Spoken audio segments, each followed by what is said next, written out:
চলে যাবো আবার ভবানীপুরে, কারণ ভবানীপুর বললাম হেভি ওয়েট, সবচেয়ে হেভি ওয়েট সবার নজরে শুভেন্দু অধিকারী এই সময় হনুমান মন্দিরে। শুভেন্দু অধিকারী খিদিরপুরের হনুমান মন্দিরে তিনি পুজো দিতে গেলেন। তিনিও আজকে সকাল থেকে চষে বেড়াচ্ছেন ভবানীপুরের প্রত্যেকটা এলাকা। সুস্মিতার সঙ্গে কথা বলবো। সুস্মিতা,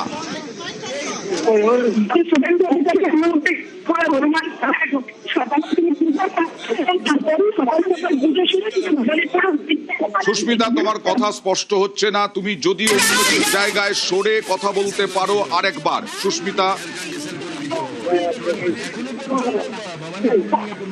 না শুভেন্দু অধিকারী কিছু বলছেন।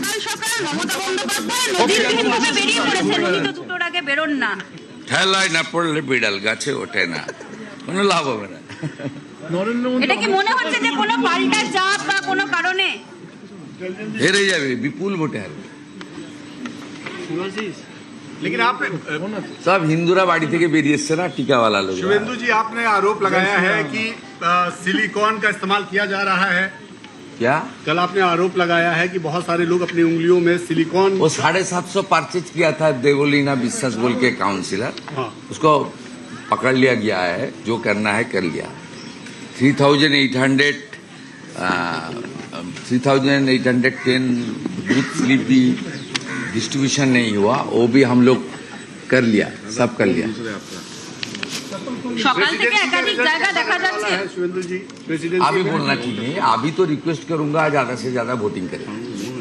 आपको लगता है कि पिछले नहीं, कोलकाता में पिछले कोई चुनाव में जिस तरीके से वोटर नहीं सुबह सुबह निकला था, इस बार अभी से जो हो रहा है, मेरा पूरा उम्मीद है पहले 2 घंटा में 20% के आसपास पोलिंग हो जाएगा। बहुत बड़ा लंबा लाइन लग गया। আরো একবার জিজ্ঞাসা করব, কিন্তু নজিরবিহীনভাবে মমতা বন্দ্যোপাধ্যায়ের এই সকাল आज तो एक आदमी मुझे लेक कालीबाड़ी में मिला जो फ्रांस से आया वोट देने।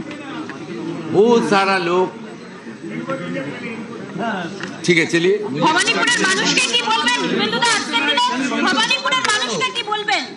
আজকের দিনে ভবানীপুরের বিপুল সংখ্যায় ভোট দিন, নিজের ভোট নিজে দিন। অনেকগুলো ভোটের থেকে এবারের ভোট অন্যরকম, আপনারা দেখে নিয়েছেন। গতকাল কোথাও টু শব্দ করতে পারেননি, কোথাও এইসব রাস্তায় কেউ ঢুকতে পারতো না, জমায়েত করে রাখতো, ভয় দেখাতো, বাইক বাহিনীর দাপাদাপি থাকতো, রেডিমেড লোকজনকে নিয়ে ফিল্ডি ওয়ার্ড ইউজ করতো, গোটা ফাঁকা শুনশান। এই গণতন্ত্রের মহোৎসব, ইলেকশন কমিশন পরিবেশ পাল্টে দিয়েছে। সবাই ভোটদান করুন। আমি নিশ্চিত আমি বজরংবলীর আশীর্বাদ নিয়ে নিলাম। মমতা বন্দ্যোপাধ্যায়ের পরাজয় শুধু সময়ের অপেক্ষা। শুভেন্দু অধিকারী তিনি দাবি করলেন যে সকাল থেকে লম্বা লাইন দিচ্ছেন ভবানীপুরের মানুষ এবং তারা ভোট দেবেন। তার পক্ষে আমি সুদীপ্ত বাবু আপনার কাছে চলে যাব, যে সুদীপ্ত বাবু আপনার কাছে যাব, যে কেন্দ্রীয় বাহিনীর বিরুদ্ধে বারবার প্রার্থীদেরকে হুমকি হুঁশিয়ারি দেওয়ার অভিযোগ উঠছে। মাইক্রোফোন। প্রার্থীরা যদি সাধারণ মানুষকে হুমকি হুঁশিয়ারি দেয়, তাহলে তো প্রার্থীদের তো কিছুটা। জাহাঙ্গীর এর আগে বলেছিলেন যে ফলতা যথেষ্ট শান্ত, গরম করার জন্য, অশান্ত করার জন্যই কেন্দ্রীয় বাহিনী এসেছে, অজয় পাল শর্মা এসেছেন। জাহাঙ্গীর নিজে, ফিরহাদ হাকিম কি নিজে হুমকি দিচ্ছেন? দেখুন, ফিরহাদ হাকিম সম্বন্ধে বলছি না, কিন্তু জাহাঙ্গীর তো একটা ক্রিমিনাল, ইনি কোনো সন্দেহ আছে নাকি? জাহাঙ্গীর একজন ক্রিমিনাল, ওইখানে মানে লোকজনকে একদম ইয়ে করে রেখে দিয়েছে জাহাঙ্গীর। তো জাহাঙ্গীরকে গিয়ে ইয়ে করবে, একদম ঠিক কাজ করেছে। জাহাঙ্গীরকে তো বলতেই হবে। ফিরহাদ হাকিম, দেখুন, ফিরহাদ হাকিম নিশ্চয়ই ওদের কাছে কোনো, আমি জানি না, এটা তো ওরা ঠিক করবে, ওদের কাছে নিশ্চয়ই কোনো রিপোর্ট ছিল ফিরহাদ হাকিমের লোকেরা কাউকে হুমকি টুমকি দিচ্ছিল, সেই জন্য দেখলো যে 10টা লোককে না ধরে মাথাকেই ধরি, সেই জন্য হয়তো মাথাকে ধরা হয়েছে। হুঁশিয়ারির উপরেই তৃণমূল নাকি? না, দেখুন, সমস্যাটা হচ্ছে যে বিজেপির যদি ন্যারেটিভটাকে দেখা হয়, তাহলে আমাদেরকে আইন ভুলে যেতে হবে। তার খুব সহজ কারণ আমাদের যে বেসিক প্রিজাম্পশনগুলো হয় আইনে, যে you are innocent till proven guilty, আর আরেকটা কনসেপ্ট আছে পোস্ট ডিফেক্টো ল, যে কোনো ঘটনা ঘটার আগে প্রিজিউম করে নেয় যে কেউ ক্রিমিনাল। এই জায়গাটা একটা বড় সমস্যার জায়গা, কারণ কোনো ঘটনা ঘটছে না, কোনো ঘটনা ঘটার মতন কোনো আশঙ্কাও নেই, কোনো ইন্ডিকেশনও নেই, আগে গিয়ে একটা ইন্টিমিডেশন টেকনিক। আচ্ছা, এইটা ওনারা খুব আগে আগে আগে থেকে গিয়ে উস্কানি দেওয়া হচ্ছে বলছেন? উস্কানি দেওয়া হচ্ছে। শ্রীতৌ, না, ঘটনা হচ্ছে যে এদের যা ট্র্যাক রেকর্ড, জাহাঙ্গীর বা এটসেট্রা, এদের যা ট্র্যাক রেকর্ড, নইলে গতবার 7 লাখ ভোটে জেতেন অভিষেক ব্যানার্জি, এই জাহাঙ্গীরদের জন্য জিতেছে। ওখানে জাহাঙ্গীর, শওকত মোল্লা এরা ভোট করতে দেয়নি। আচ্ছা। তো এবার তো তাদের আটকাতে হবে, সেটাই করেছে। এদের কাছে হয়তো মানে রিপোর্ট ছিল। সবাই ভয় ডরহীন ভাবে ভোট দিতে পারছেন একদম, এবার। একদম, মানে এই হচ্ছে বিজেপির দাবি।